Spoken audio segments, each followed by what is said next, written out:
Today we're at Hever Castle in Kent, which was once home to one of England's most famous queens, Anne Boleyn, second wife of King Henry VIII.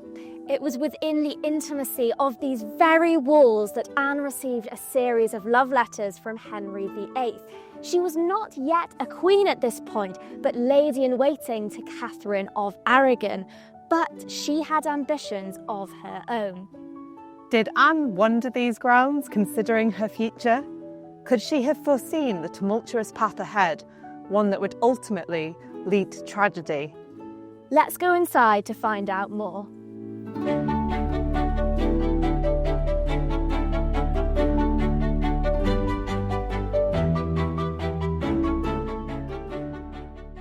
Imagine being a young woman living in this castle and receiving love letters from the most powerful man in England.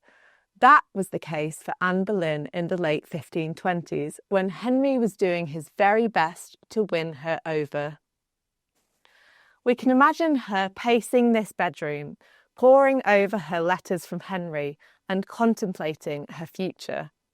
Henry's letters to Anne offer us a glimpse into a monarch who was deeply infatuated, desperate for Anne to be his mistress. In one letter, he writes of how he has been a whole year stricken with the dart of love, and not yet sure whether I shall fail or find a place in your heart and affection, which last point has prevented me for some time past from calling you my mistress. But how did Anne feel? Well, we don't have any surviving letters from her, but we can imagine that she was a woman caught between ambition and uncertainty. Marrying the king could elevate her position beyond belief, but it also came with immeasurable risk. It was actually at Hever Castle, and potentially in this very bedroom, that Anne considered Henry's eventual proposal of marriage to her. But how did we get to this point? Let's go back to the start of the story.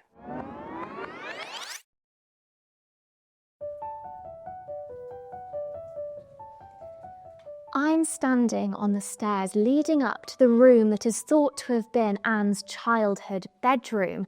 It's strange to imagine a young Anne walking up these stairs, completely unaware of what her future will look like.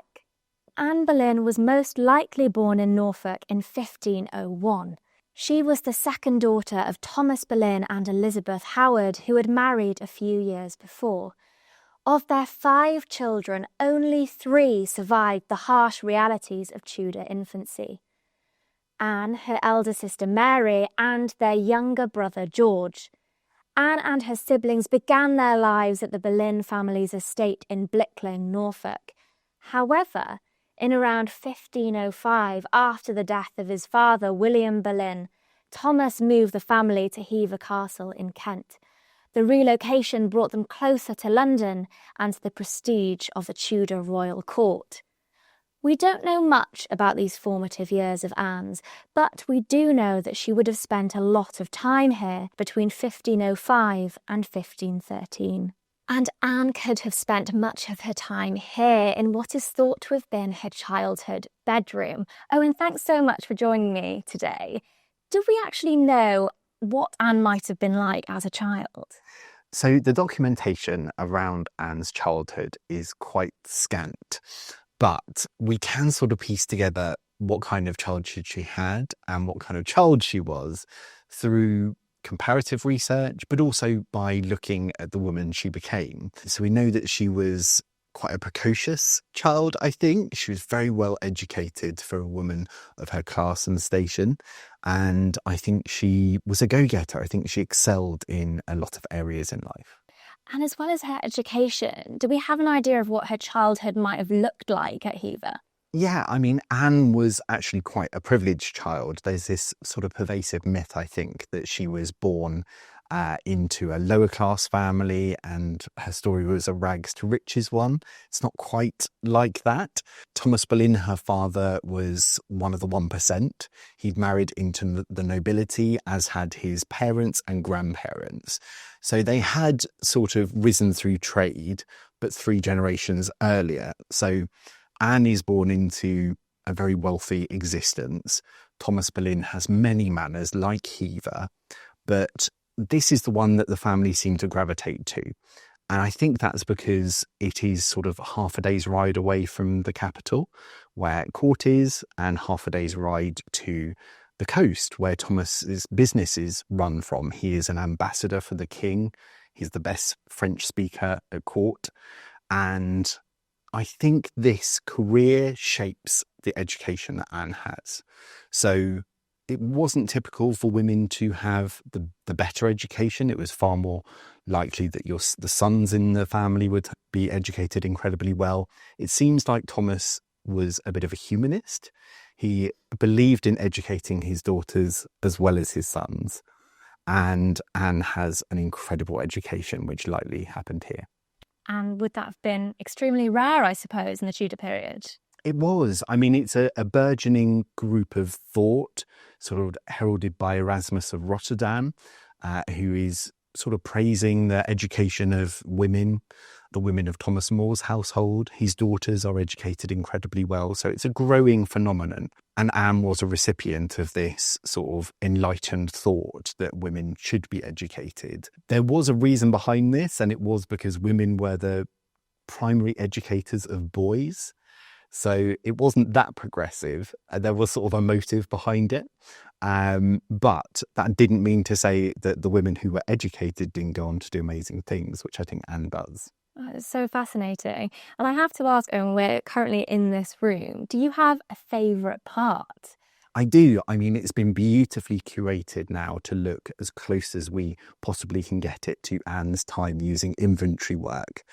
But my favourite fixture is the oriel window, because throughout the day the light shifts, and especially in the evening the moat below casts rippling light throughout the room, and it's as if time has stood still, because you know that phenomenon happened during Anne's time as well, and she would have noticed that light play. So it's that kind of moment where you realise that it's only time that separates us from Anne, because we're in the space and witnessing the sort of phenomena that happened when she was here. So yeah, that's my favourite aspect, I think. And of course, we know today that Anne Boleyn would go on to become the wife of Henry VIII.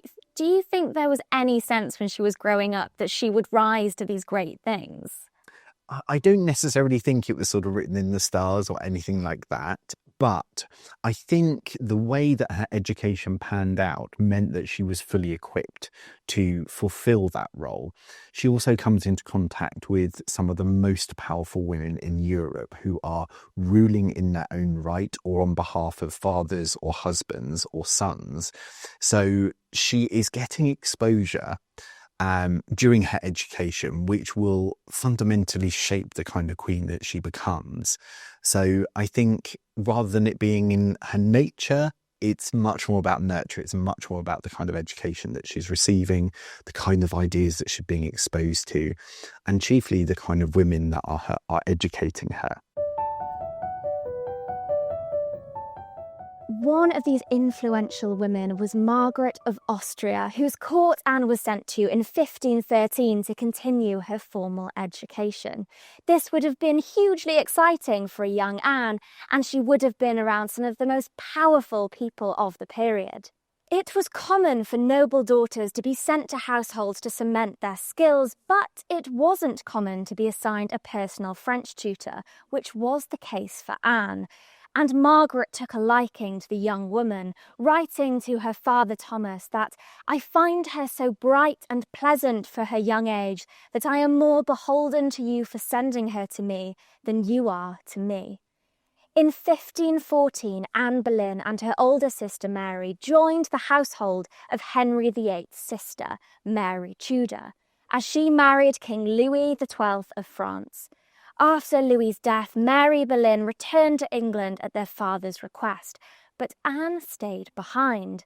She became a lady-in-waiting to the new Queen of France, Claude, and remained there for 7 years, immersing herself in the French court. So, when Anne re-entered the English court as a captivating young woman with her skills honed, it was perhaps only natural that she started drawing admirers. Now, one of those admirers was the dashing Henry Percy, nobleman and heir to the Earl of Northumberland. Now, Percy was head over heels for Anne, and she seemed to have reciprocated those feelings. The pair became secretly engaged, but not everyone at court approved the match.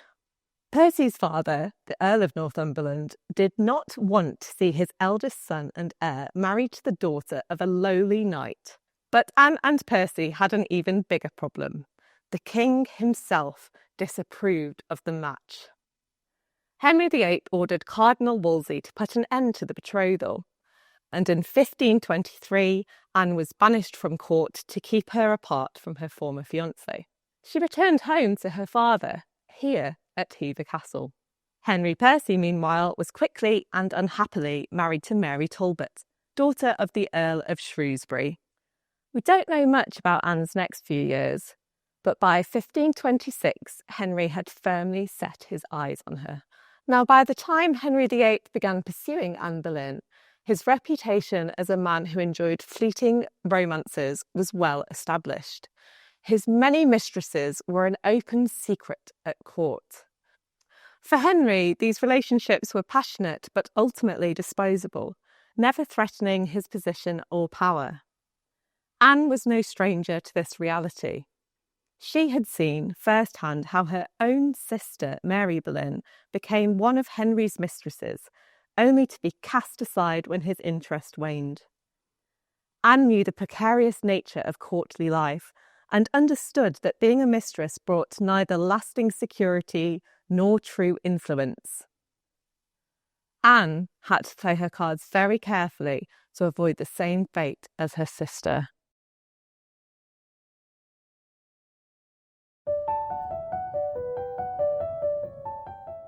So, Owen, it's Christmas 1526. Anne is at Hever Castle and she's just received a proposal from Henry. What's going through her head at this point? Gosh, I mean, this is a really sort of consequential Christmas. It will change the Boleyns' fortunes and it will change the course of history. So I can imagine there's a lot on Anne's mind at this time, and she most likely is getting counsel from her mother and father and her brother George. There's a lot going through her mind, I should imagine, because previously Henry has declared his love for Anne. He has proposed that she become his mistress, which Anne isn't too happy about. She stops replying to his letters for a time. He then proposes that he will be making her his official recognised mistress, which again Anne rejects. And it's only when the serious offer of marriage comes to the table that Anne pauses for thought and gets counsel from her family here at Christmas 1526. Now, of course, they don't actually marry until much later, 1533. A lot has to happen in this interim, and we know this is called the King's Great Matter. So tell me about this chain of events. Yeah, absolutely. So Anne decides that she is going to marry Henry, and we have a payment that is made for £4 to the King's jeweller. And this, we think, is the bejewelled ship that Anne sends to Henry for his New Year's gift. And this is her clever way, with a solitary maiden on board, of telling Henry that she's prepared to weather the rough seas ahead and, voyage to matrimony with him. And my goodness, it's a rough journey because, as you say, it's not until 1533 that Anne is finally made queen. And we call this period the Great Matter because, of course, Henry already has a queen, Catherine of Aragon. And she is a princess. She's a member of the Trastalama family. And her nephew is the Emperor, Charles V. And essentially, divorcing Catherine is going to upset the vast majority of Europe. Henry needs permission from the Pope to get an annulment of his marriage, but things take a turn for the worse when Catherine's nephew, Charles, takes the Pope prisoner, essentially meaning that Henry has no option but to break with Rome and to declare himself head of his own church. It's an incredibly messy period of English history, but it will change England's fortunes forever. Now, in its heyday, this would have been the best of the Hever bedchambers, boasting beautiful views of the gardens. It's believed that this would have been where Thomas and Elizabeth Boleyn would have slept. It's thought that Anne stayed here when she returned to Hever in her adult life to escape the prying eyes and heat of court during the love scandal years of her blossoming relationship with the king. By 1527, Henry's intentions with Anne were clear, and he began proceedings to annul his marriage to Catherine of Aragon. It is also in this room where Anne likely recovered from the sweating sickness in 1528. This disease was awful, and victims were known to die within a few hours of the first onset of symptoms. This disease is the easiest in the world to die of, reported the French ambassador Cardinal de Bellay from London in June 1528. You have a slight pain in the head and at the heart. All at once you begin to sweat. There is no need for a physician. You are taken off without languishing. As soon as Henry VIII heard about the latest outbreak of this disease, he ordered that his court be broken up and isolated in different parts of the country. Anne, who by this point was Henry's mistress, was sent to Hever Castle to quarantine. When Henry had discovered that Anne contracted this deadly disease, instead of rushing to her bedside, he sent his second best physician, William Butts, and a love letter. Now, we know that Anne survived this disease, but she was lucky. The mortality rate for the sweating sickness was up to 50% in some areas of the country. The next year, in 1529, Anne was a queen in all but name. But even after committing herself to Henry, enduring the sweating sickness, her journey was far from over. In 1531, Henry declared himself supreme head of the Church of England, severing ties with Rome. 2 years later, in 1533, a small group gathered in Henry's private chapel at Whitehall Palace for a secret ceremony. Finally, Anne, who was now pregnant with Henry's child, had become his wife.